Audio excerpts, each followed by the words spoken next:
Welcome back to the Reading and Writing Podcast. I'm joined on the podcast today by Alexander Brash, co-author of the new book, A Whaler at Twilight, a true account of whaling and redemption in the South Pacific. Alexander, welcome to the podcast. Well, thank you, Jeff. A pleasure to be on. Absolutely. If someone hasn't yet heard about the book that you co-authored with Robert Armstrong, A Whaler at Twilight, a true account of whaling and redemption in the South Pacific, how would you describe the book to someone? Well, let's be clear also that the co-author, Robert W. Armstrong, was my great-great-great-grandfather. And so the book is, in fact, I would say, a duet autobiography. And that is, it's his firsthand account, which is a sort of crazy, rollicking, true tale of his time in the South Pacific over 10 years, including, taking on the great Leviathans, meeting up with mutineers, seeing cannibals, surviving great storms. And it's also his personal story of redemption, of really trying to come to grips with a sort of lost soul. And after 10 years, he finally finds himself and returns home. And then around that, I undertook a whole lot of research upon sort of refinding this manuscript, if you will, sort of a quote unquote lost manuscript for 150 years. But then I did a whole bunch of background research and then encapsulated his tale with a lot of context, finding the manuscript, sort of giving a quick primer on whaling and his place in it during the golden era of whaling, a deeper examination of several of the people and places and islands that he visited when he was there, and then finally sort of a quick recounting on a certain moral level, looking at on both him and his redemption, him finding himself, if you will, and also, my view as a lifelong conservationist, looking back on an ancestor who cleared forests, who killed whales, and more than likely killed some of the great Galapagos tortoises. And so I sort of deal with a lot of that. And I'm curious, so you talk about this manuscript and you kind of explained it very quickly. Can you tell us a little bit about how you found this manuscript from your, is it great-great-great-grandfather? Did Correct. I have that right? Correct. Okay. So can you tell the listeners like how you found this manuscript and what the discovery was like? Well, I found the manuscript, so to speak, or it was brought to light, shall we say. I actually, quite a long time ago, nearly 4 decades ago, when I was a grad student at what is now called the Yale School of Environmental Studies, and I had been leading the bird watching side of a trip with another grad student who was into marine mammals, and we took a group of people up off Provincetown in Massachusetts, at the tip of Cape Cod, to see some of the great whales that gather there on the Stellwagen Bank. And I, for the first time there, really came up close, I should say, tight views of some of the most magnificent humpback whales and right whales. And then I came back from that trip, and I was so excited, and I was sort of so touched by the empathy they evoked, that I then reached out and told my parents about it. And my mother, after a little bit, says, "Well, Alex, you have a whaler in your background." I said, "What?" And so she proceeded to say a little bit that there was a whaler and maybe a letter. It was sort of unclear, and maybe a map.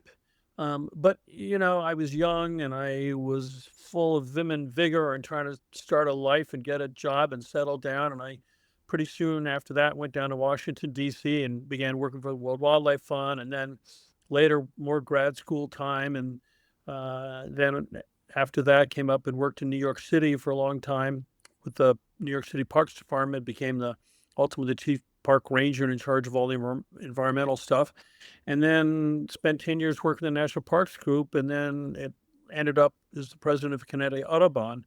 And at the end of that, I finally had some time, and I went back, and my mother, God bless her, is 97 and still alive today. But I went back and I said, "So what is this?" And she said, "Well, there's this." And she handed me a Xerox of a roughly 60, 70, 80-page manuscript. And I was very saddened because I couldn't read it, and it had sort of faded out, and I thought it was, a terrible crime that, and due to my fault that I'd sort of let it sit for so long. Um, but then I finally sort of had hat in hand and chagrined, went back to her and said, is there any chance there's another copy? And then she beckoned me and took me into the back of her closet and had me drag out this black leather trunk with brass hinges that had been around, and on top were her dancing shoes and her father's surveying equipment from his time in the army during World War One. And there at the very bottom was this sort of black and white mimeographed another copy of the manuscript. And that's sort of what I then sat down, and it was clear as a bell, and I could read every word distinctly. And I basically digitized the whole thing and then followed it up with 3 years of research.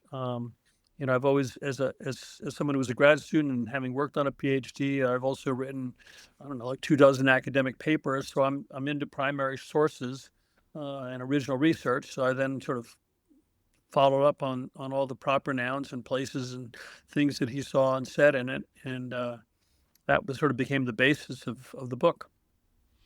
You mentioned this redemption story. I'm not sure that you told the story of how he originally got on this whaling ship. It's my understanding that he basically kind of sold his possessions and like hopped on the ship. Is that correct, or am I wrong about that? No, that's absolutely right. What happened to him as a young lad, both of his parents died. His mother roughly when he's 4, and his father when he's about 11. And so he's sort of cast adrift a little bit. Luckily, one of his 2 uncles takes him in, but it's an uncle who is working very hard in a store, sort of almost like a Macy's today. He's a owner manager, but it's hard luck, and so he's having a tough time of it. And he doesn't have kids himself, so he's probably not sympathetic. But he does take, young Robert in and helps him get an education, gets him into the nation's first dental school down in Baltimore, and he finishes that. But he falls in with a bad crowd, and in his own words, becomes a drunkard. And he then, while he graduates, he then heads out and gets his first job, and he has to take a stagecoach across the Appalachians late one winter night. And frankly, on the same stagecoach the night before, the driver froze to death. So it's pretty, amazing tale of early times in America. But in any event, he goes out and he works in Kentucky for about 6 months, and then gets fired by his partner for being a drunk. And he, embarrassed, goes back to Baltimore, and school alumni and professors help him. He gets another job in South Carolina, and he does the same thing. And at that point, he's too embarrassed to ever go home and see his family or see his friends or his community. And so he then heads up to New York City, and he drinks himself under the table one night and wakes up penniless, and sells his tools the next day, drinks himself under the table again, wakes up now out in the cobblestone streets penniless, and sails himself to a whaling ship. And they put him on a train up to New Bedford, and then he heads out for 10 years. Wow, that's amazing. And I was going to say earlier, the story that you described of looking in this trunk and pulling out this manuscript from underneath the dancing shoes. I mean, that sounds almost like a movie scene. Yeah, I it was. It's pretty amazing though to have this connection to the past. So, were you familiar with much with the history of whaling before you began working on your research? Not particularly. I mean, other than having, grown up in some combination of New York City and, and then spent a lot of years at schools in Connecticut, one of which, Connecticut College, is fairly near Mystic Seaport. So there's sort of a background knowledge. And, I read Moby Dick like most of us, but I wouldn't say I had any great knowledge, which was part of the reason I sort of did spend a little bit of time putting together a primer on whaling, just because I think it is fascinating, and it's interesting to sort of understand the context of his time at sea in the greater scheme of it, how, the industry arose out of an indigenous, means of getting food, and became such a vital part of the American economy for a period of years. And of course was slam dunked by both the Revolution and then the war in 1812, when the Brits would come back over and impress the crews and burn the ships because, we were essentially at war. And then it re-arose. And then there's sort of that awful period in the end when it becomes this unbridled, unnecessary and unbridled taking. It's a great tragedy of the commons because at a certain point, by the time we get through World War II, and we've long been using petroleum for heat and energy, so we don't really need whale oil, and we've long shifted from baleen whales. Their baleen plates were used really in the turn of the century as we now use, let's say, plastic or spring steel, and so we no longer needed that, but people still do it. And then post World War II, there was sort of a final uptick in whaling. Is there now were steel ships and high-powered guns and so forth, and a couple of nations, particularly Norway and Russia and Japan, pierced the Arctic and Antarctic, went after some of the great whales, the ones that in the past were too fast. I mean, the magnificent blue whale was too fast for any sailing vessel that either Robert Armstrong or the traditional whalers were on. But with steam-powered engines and so forth, that's what sort of brought them all to near extinction. And it really wasn't concluded till the 1970s. And what were they doing at that time period? Because to be honest, I had no idea that they were still whaling after World War II. What were they actually doing with the whales? I think it was mostly harvesting for wheat in a very sort of for meat in a very ethnocentric way. I mean, it's not as though is in a certain sense it was, I guess, cheap meat. It wasn't that they needed them for energy, and as I say, they didn't need the bones for any structural uses. So it was really just a cost-effective way instead of having cattle on a pasture to go after them. And I think Wow. people thought it was really the epic tragedy of the commons, which is when it was a public good. The whales weren't really owned by anybody. They were running free in the sea. So if you could go get them, you could take them for free, and there was no cost to you. And I think that was how it was perceived. And where are those species at now in terms of like extinction or close to extinction? Where do we stand today? We actually stand on, I would say, on the abyss of their final extinction. Several of them have come back to some degree from that era, such as humpbacks. Some species, such as the right whale and the blue whale, have really never recovered. They were driven so far down, and they have such a long, lifespan. Like a blue whale doesn't Right. breed for 30 years, so it takes so long to recover. Hmm. And when some of the unforeseen consequences of when you knock a number of a population like the blue whales down so far, they have trouble finding each other in the sea.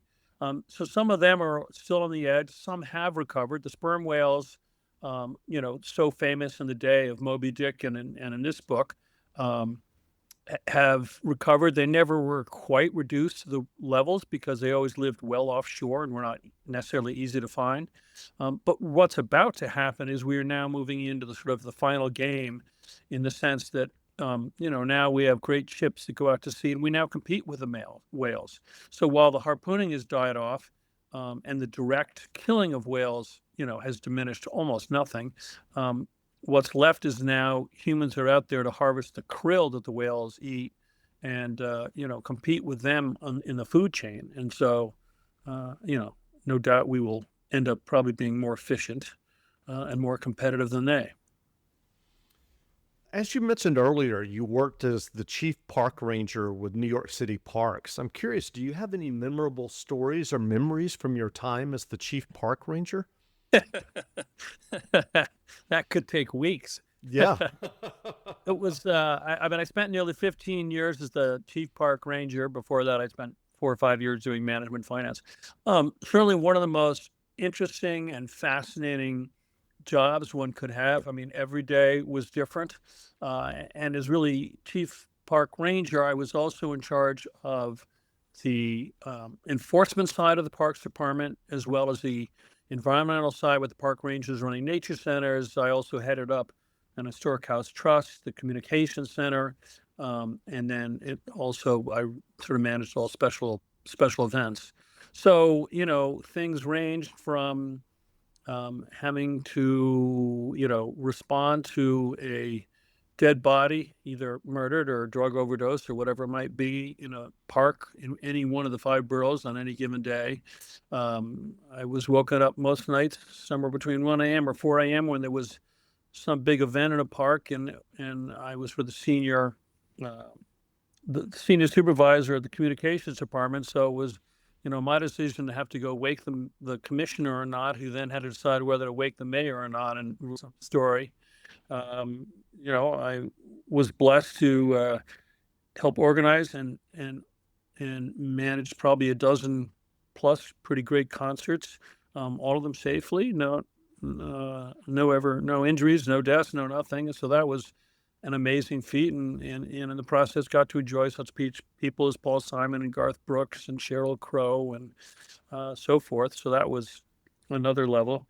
And the part that I loved most were the bigger projects were really revamping how New York City brought nature to the city's school kids. And so we worked closely with all the schools. We revamped the curriculums and, try to get kids out to I think there's about 16 nature centers the city has, and inculcate them and get urban kids to sort of appreciate the beauty and value of nature.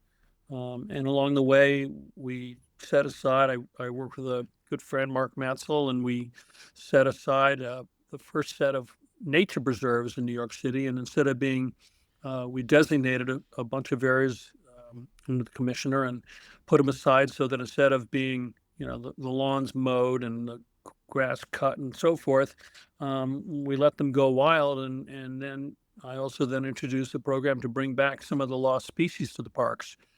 Few people realize, but when Robert Moses and other builders rebuilt a lot of the great parks in New York City, from Central Park to Prospect Park and Forest Park and so forth, a lot of them were re-landscaped during the winter, and they brought in bulldozers, and people didn't think about these things in the 1920s and 30s and 40s. And so ponds were filled and then rebuilt. But in the meantime, the overwintering frogs and salamanders and a lot of the native plants were lost and so forth. So we brought back several dozen species to a lot of the parks in that period.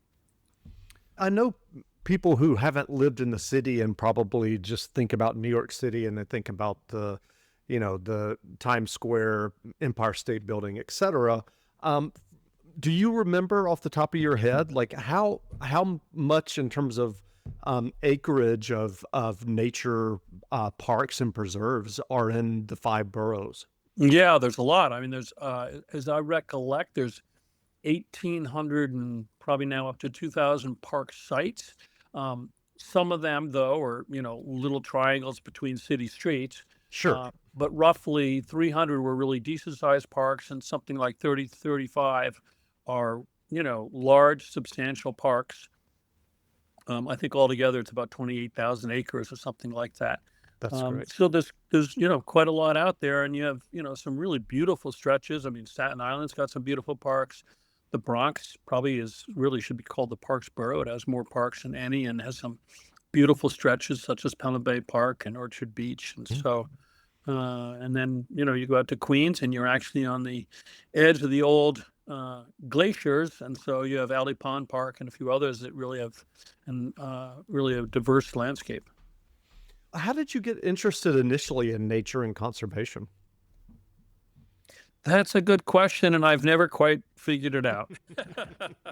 My father certainly was not interested. My mother was a biology teacher, so there might be something there. But growing up on the city streets, it wasn't something that leapt out. But out of the blue, somewhere around age 9 or 10, my mother will tell me that I became fascinated with birds, and I would tug on her skirts and bug her, and she would take me out to Jamaica Bay, and which is now a national park, Gateway National Park, and we'd go out there, and I had early binoculars, I guess, and looked at gyrfalcons and short-eared owls and all sorts of cool stuff. And from that, I then carried that through high school and college. I was a zoology major at college, and then ultimately went through grad school. So, what books have you read recently that you enjoyed? Oh, I I enjoy a lot. There's a lot that I think are pertinent that I actually often reread. Hmm. That's fair to say. I think a couple of my favorites, which is sort of a combination of um, really appreciating nature across America and travel. One of the earliest was actually written by Roger Tory Peterson, and he went on a trip with a guy called James Fisher, who was a British birder, and he was Roger Tory Peterson wrote the first field guides to bird in the U.S. And this British friend of his, James Fisher, came over, and he took him basically on a road trip across America. It's a very early road trip story, but they visit some great places, and it's called Wild America. It came out in 1955. I of course loved, I loved William Least Heat Moon's book. The original was Blue Highways, and then he learned about going down some of the waterways. But I always really um, sort of following up on the original story from Roger Tory Peterson. But I've always loved, what are the back channels, if you will, going across America. Um, you know, Wallace Stegner always had a great take on national parks, and as I said, I for 10 years worked for a great organization trying to protect our national parks, and so I um, marked that. One of my favorites was, marking the Sparrow's Fall back, but that's back in 1998. Hmm. Always loved John McPhee. If I feel a little bit rowdy, I'll read Edward Abbey's Desert Solitaire one more time to work my way up. Um, and I think one of my favorites really growing up was Peter Matheson's stuff, particularly the snow leopard. Um, and it brings out one of the